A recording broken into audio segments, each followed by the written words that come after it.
नमस्कार दोस्तों, आप सबको गुरु पूर्णिमा की बहुत बहुत शुभकामनाएं। महाभारत के रचयिता वेद व्यास का जन्म गुरु पूर्णिमा के रूप में मनाया जाता है। तो आइए सुनते हैं उनके जन्म से संबंधित कथा।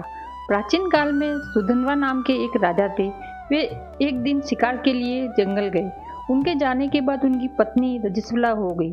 उसने इस समाचार को अपने पक्षी के माध्यम से राजा के पास भिजवाया। समाचार पाकर राजा ने एक दोने में अपना वीर्य निकालकर पक्षी को दे दिया। पक्षी उस दोने को राजा की पत्नी के पास पहुंचाने आकाश मार्ग से उड़ चला।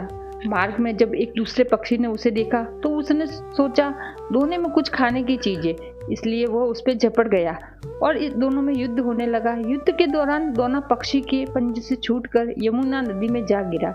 यमुना नदी में ब्रह्मा जी के श्राप से एक अप्सरा मछली के रूप में रहती थी।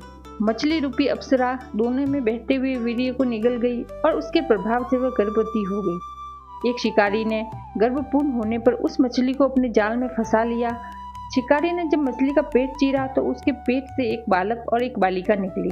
वह शिकारी उन शिशुओं को लेकर महाराज सुधन्वा के पास गया। महाराज सुधन्वा के पुत्र न होने के कारण उन्होंने बालक को अपने पास रख लिया, लेकिन बालिका को उस शिकारी को लौटा दिया। उसके शरीर में से मछली की गंध आती थी, इसलिए उस बालिका का नाम मत्स्य गंधा रखा गया। जब वह बालिका बड़ी हुई तो वह लोगों को यमुना नदी पार करवाने का काम करती थी। एक बार वहां से पाराशर मुनि निकल रहे थे। उन्हें नाव पर बैठकर यमुना नदी पार करनी पड़ी।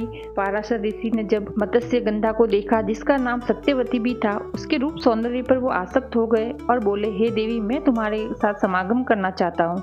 तो सत्यवती ने कहा, हे मुनिवर, आप तो परम ज्ञानी हो और मैं एक निषाद कन्या हूँ, हमारा सहवास संभव ही नहीं है। तब पाराशर ऋषि मुनि बोले, तुम चिंता मत करो, तुम सदैव कुंवारी ही रहोगी। इतना कहकर उन्होंने अपने योग बल से चारों ओर घने कोहरे का जाल बिछा दिया और सत्यवती के साथ संभोग किया।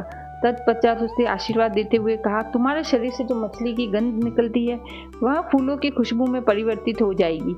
समय आने पर सत्यवती के गर्भ से वेद वेदांगों में पारंग एक पुत्र जन्म हुआ। जन्म होते ही वह बालक बड़ा हो गया और अपनी माता से बोला, माता, तू जब कभी भी विपत्ति में मुझे स्मरण करेगी मैं उपस्थित हो जाऊंगा। इतना कहकर वे तपस्या करने के लिए देवपायन द्वीप चले गए। देवपायन द्वीप में तपस्या करने तथा उनके शरीर का रंग काला होने के कारण उन्हें कृष्ण देवपायन कहा जाने लगा कि उन्होंने वेदों की रचना की और वेद व्यास के नाम से प्रसिद्ध हुए और उन्हीं के जन्म को आज हम गुरु पूर्णिमा के रूप में मनाते हैं। दोस्तों, अगर वेद व्यास के जन्म की कथा आपको अच्छी लगी हो तो प्लीज़ वीडियो को लाइक करें और चैनल को सब्सक्राइब करें।